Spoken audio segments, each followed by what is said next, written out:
जों गेलेनायफोरा सानैजों स्कुलाव उन्दुलायनाया थारैनो जोबोद रंजानाय सममोन ना औ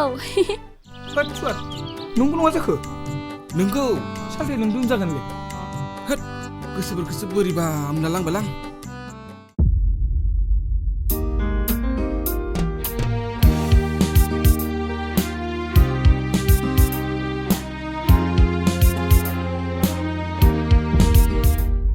थै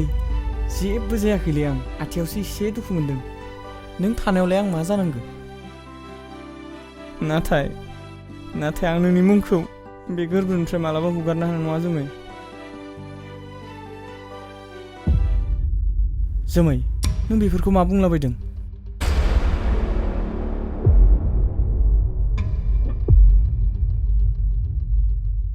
जोमै मा बुंदों नों बेफोरखौ